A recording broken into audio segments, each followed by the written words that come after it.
Hello and welcome to a quick garden update.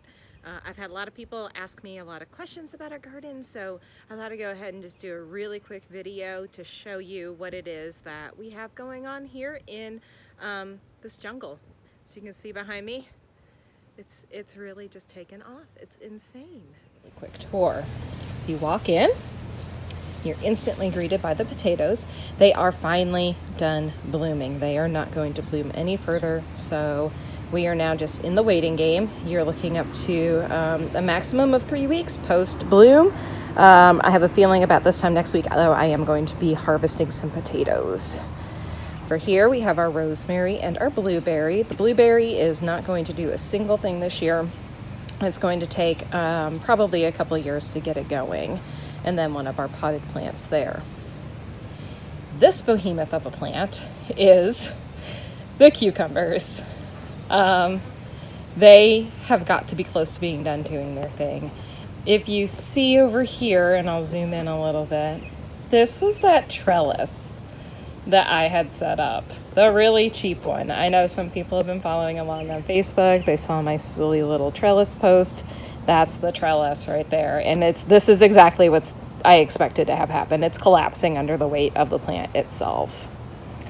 This on the for real trellis is a Loofah Gourd plant. So Loofah Gourds are loofah sponges, mostly thought to have been grown in the ocean. A lot of people think that. They actually are in fact a gourd. The gourds will be harvested in October.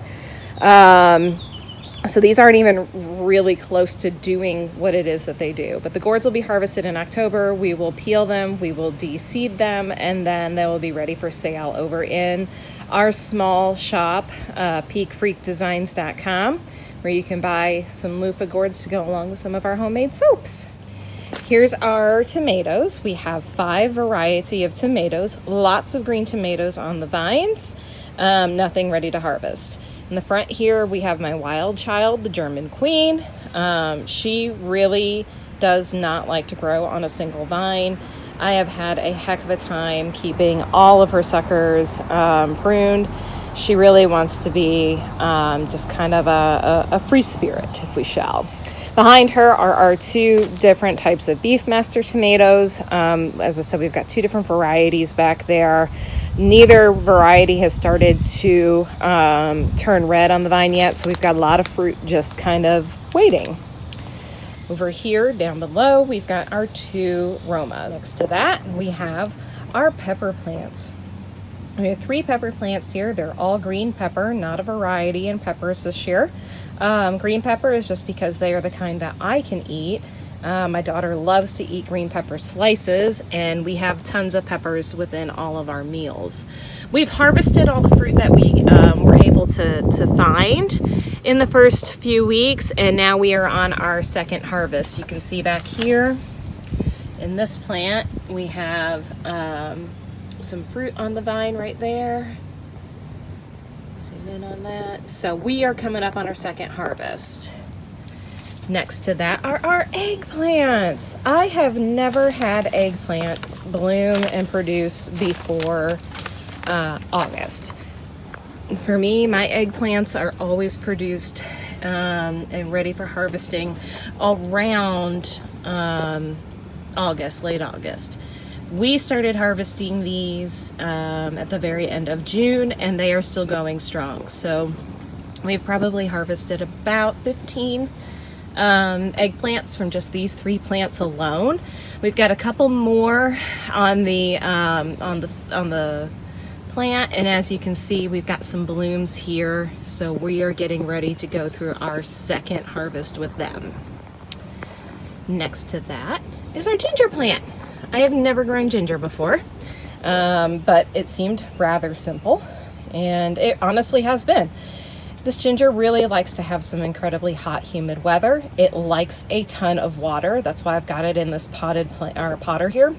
The planter itself has very few drainage holes at the bottom, so it retains a lot of moisture from watering to watering. And if we don't get any rain today, I will probably add some water to this tonight.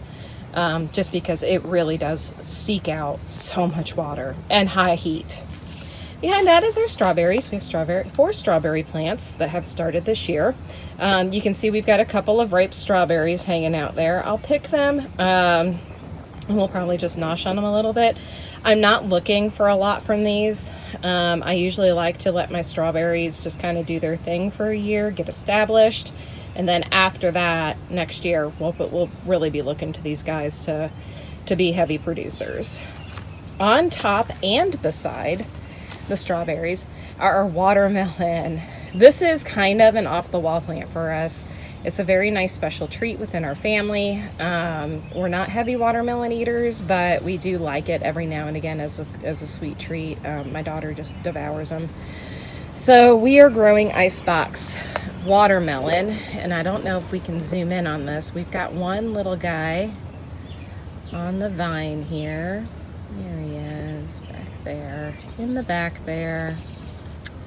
So that'll be ready to harvest in just a few days. So there you have it. There's our whole garden in a nutshell.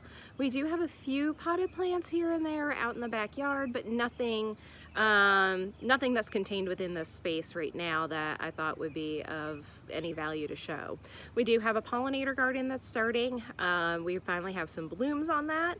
And then we have our herb garden up on our deck, which isn't really doing much of anything. In addition to the herbs up there, we have also started growing some milkweed this year. So that way we can attract some monarch butterflies. We've always enjoyed having them on our deck. Every year we find them. We usually watch the entire caterpillar life stages from caterpillar to butterfly. And study them as a family. Our daughter's really into that. So we thought we'd attract some more by planting milkweed around our deck railing. So there you have it. If you have any questions, feel free to reach out. I'm happy to answer them. And I hope you all have a wonderful day. Thanks for joining.